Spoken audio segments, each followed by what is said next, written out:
In episode 4, as Jack is writing the next week's show, all of a sudden the fire alarm goes off. A fire started in Thomas's room and he has to evacuate the entire family. Now, luckily there wasn't too much damage, but squirrels ended up eating through the wiring, and because of that, there's going to have to be a lot of work done on the house. Because of this, it starts a little bit of a fight between Jack and Stacy. Stacy knows that the insurance won't cover all of the damage, and she's thinking about getting a job, but Jack doesn't want her to. Jack promises that a bunch of money's about to come into the DWL, you just gotta have faith. But a house fire isn't the only rude awakening for the DWL business side of things, because Willie ends up waking up with Wild Bill in her house. That's because Wild Bill went up to corporate and was sitting in a meeting where they were talking about the new championship belt. Wild Bill absolutely hated it. He got on the next plane, he had the belt with him, got tuned up real good, put the belt on, and ended up getting caught on video screaming about the corporate suits not knowing what the hell they were doing. So because of this, he's in Duffy, laying low, waiting to hear what his punishment's going to be. He doesn't think he's going to be fired, but you can tell that Bill has overstayed his welcome in Willie's house. Willie, though, has to get going because she has to meet up with Jack to go to a business meeting with their main sponsor. This is the opportunity to get the money flowing into the DWL that Jack was talking about. His idea is to convert a bunch of the old tapes that they have from the DWL into digital, put them all on YouTube, generate capital that way. The problem is, the sponsor that he goes to isn't interested. He tells Jack that he just doesn't really see the return on investment. And boy, does this piss off Jack. He really thought he was going to nail down some cash. Willie has to calm him down because he is heated. But Jack is just stressed out because he feels like the walls are closing in on him. She tells Jack to go home and deal with his fire while she has to go deal with hers, i.e. Wild Bill. But when Willie gets home, Wild Bill isn't there. He headed to the bar to blow off some steam where he runs into Ace. Ace didn't really want to talk to Wild Bill, even trying to get out of the conversation by making an excuse, but Wild Bill convinces him to stay and play some pool, hustle some locals. As they're playing pool, Bill starts talking about Ace's new gimmick, the fact that he's a heel, but Ace is not interested at all in talking about wrestling. And Bill says, "So you don't want me telling the big boss about your new gimmick?" And Ace asks him, "They really didn't fire your ass for that." But Bill says, "No, they loved that video. It was a promo. I'm just here taking a little bit of time out as a formality, and I'll be back up there." None of this, by the way, is true. But it's wrestling. Fake it till you make it. Wild Bill then decides to just screw with the guys that they're playing pool with, act like they're cheating, knowing full well that he can just bully them into submission. And it works, but it's kind of messed up. He goes back to Ace after the two yokels leave, and he says, "That's why I'm the best at what I do. And I reckon you have it in you too, just like your dad. He played nice for the crowds, but your dad had a vicious side in him. If you tap that vein, you'll get rich." Now, Ace's valet also had a pretty busy day. Crystal. She was at practice as a bunch of the boys were blowing off steam and she was cutting Bobby's hair. But as Bobby was leaving, he asked her to stop by his trailer, which is parked right outside of the dome. She's a little hesitant to go in, but she's pretty surprised to learn it's really clean. And he says, "Yeah, I can't write music or anything if it's dirty." Turns out Bobby's grandfather gave it to him, and he tries to keep it nice and clean to kind of honor him. But the reason he brought Crystal there that day was to talk about his character, because he doesn't know exactly what his character is. So he wants to pick her brain a little bit. He needs to get the answer quick because they want to keep his feud with Ace going. She tells him, "I'll help, but I don't know if my taste really suits the DWL." And he completely disagrees, saying, "No, you're badass. People respect you." While she appreciates that, she doesn't think that that's true at all. So they work all day together and trying to think of a new character for Bobby Pin. And the thing that they come up with is Bobby 85. It's a throwback to the golden age of wrestling, the 1980s. They end up going to get ice cream that night together, and they end up realizing they have a lot of common interests. She does end up admitting that when he asked her to his trailer, she did think he was going to put a move on her. Bobby kind of laughs it off, saying, "You mean a dance move?" Problem with Bobby Pin is you don't actually know if he was being serious with that or not. He's not the brightest guy, but he means well. And you see that when a couple of kids run up and ask him for a picture. They also recognize Crystal, but Crystal's hands are full, so she says, "I'll catch you at the dome." But seeing Bobby interact with the kids makes her realize that he's a really good guy. When the kids end up leaving, she says, "You're going to make a great face." Ace loved being a face, but he wasn't so good at turning on his smile. I guess now, though, he won't have to. And Ace had a pretty rough night. He went home for dinner with his mom where Jack, Stacy, Thomas came over. And Thomas was doing the prayers when he prayed for his grandfather, who he said was, quote, in heaven. When his grandmother heard that, she started saying, "No, your grandfather is not in heaven. He's in hell." She starts going over the reasons why he's in hell, because he committed suicide.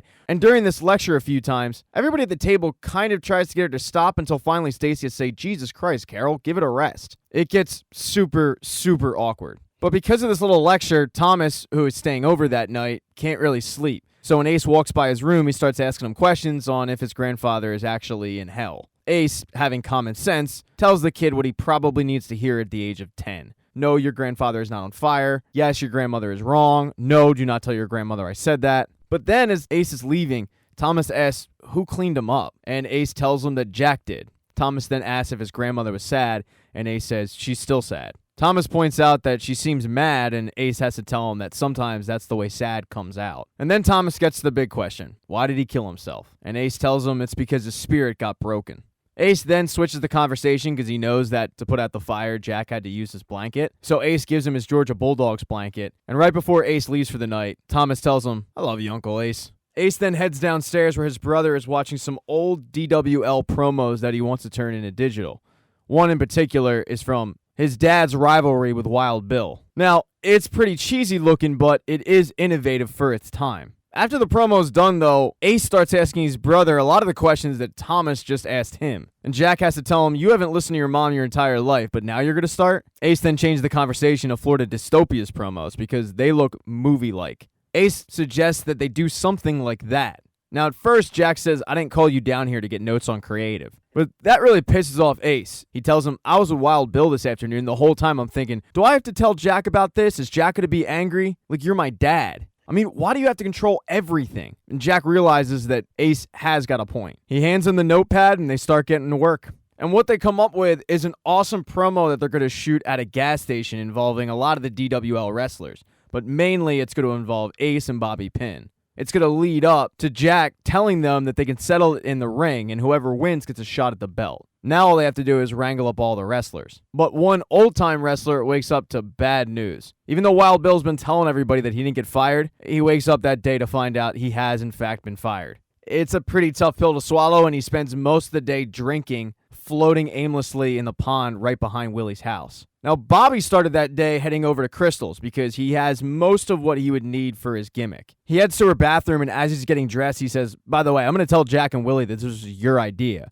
But she doesn't want that because she fears that if Jack and Willie find out that it was her idea, they'll shoot it down. So she says, thanks, but no thanks. I'm a valet. I just got to fly low right now. But Bobby comes at the bathroom and says, dude, I'll respect your wishes, but you are not just a valet. You are super smart and you're really talented. And yeah, the people at the top may not see it, but we do. You're the one that should be getting the push, all right? He then wants her to look at his actual gimmick, and he looks pretty ridiculous.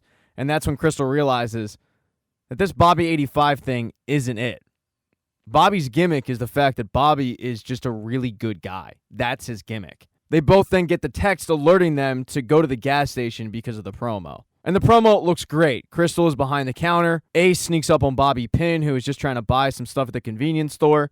They end up going through the car wash. It looks awesome. On top of that, Jack actually likes Bobby's new gimmick. The fact that he's just a man of the people. And Ace and Jack have never worked better together. I mean, this whole thing was really spearheaded by Ace. And Jack is liking a lot of the ideas he has. When they finally wrap shooting, Bobby tells him thanks for the opportunity. He says, oh, yeah, no problem. It's fun being the bad guy. And everybody kind of laughs at him because of the temper tantrum that he threw when he had to turn heel. He then, though, asks to talk to Crystal alone. Now, Ace has never been one to apologize, and he doesn't. He just tells her, you did really good today. She tells him, so did you, because you're a great heel. And what Ace has learned is the fact that you just have to separate the guy from the character. He then asks her if she wants to go get something to eat, but she says no, because she actually works at that gas station, and she has to start her shift. So everybody kind of just heads home. That includes Willie, who comes out and sees Wild Bill completely trashed. And it becomes pretty obvious of why he's trashed. It's because he got fired. And right from the get-go, Wild Bill gets pretty contentious. He starts criticizing the fact that they didn't even ask him to be in the promo today, even though he would be the biggest star in it. He even goes so far as to say that Jack is the reason that Tom killed himself. He then goes into Willie, saying that her life isn't so perfect, calling her husband Wiener Ted and saying, what kind of man would let me stay under his roof after he knew that I screwed his wife back in the day? And that daughter that you can't stand? Too bad I wasn't around to pay for that abortion. And that's when Willie just goes off on him, swinging haymakers. But that is the final straw. The next morning when Wild Bill wakes up, all of his stuff is outside near his car, and Willie's husband, Wiener Ted, tells Bill that the motel near the interstate has openings. Wild Bill isn't the only one to start his morning off on the wrong foot, because Ace, who has been trying to kind of make up with Crystal, ends up heading over to her trailer when he's surprised to find that she's on her trampoline hanging out with Bobby Pins. And instead of interrupting the two, Ace decides to key his car and leave. But typical Bobby, he ended up taking it in stride, saying that it looked like a racing stripe. And Ace is completely unaware of the fact that Crystal ended anything before it really began. She told Bobby they really shouldn't be seen in public together because he's in a rivalry with her wrestler.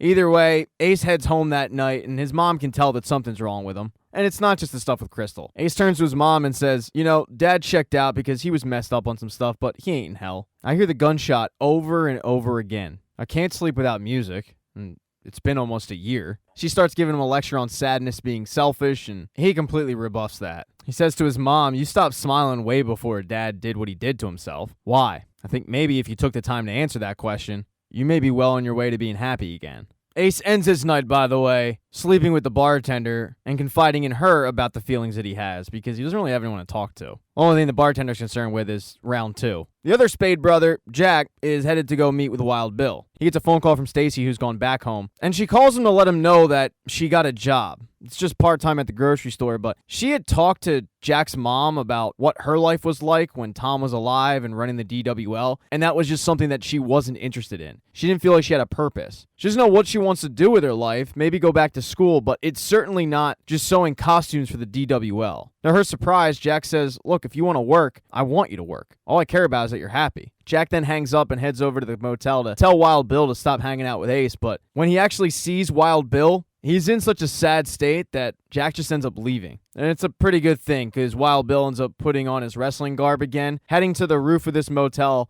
and just screaming his head off and waking up everybody that was sound asleep. Thank you so much for checking out this recap. Please consider subscribing to the channel. Hit thumbs up if you liked it. Smash that thumbs down button if you thought this sucked. Make sure to be nice in the comment section. If you don't see the next video up in the end screen there, I'll get it up in a few days, not to worry. And I have merchandise, so go buy a mug or something.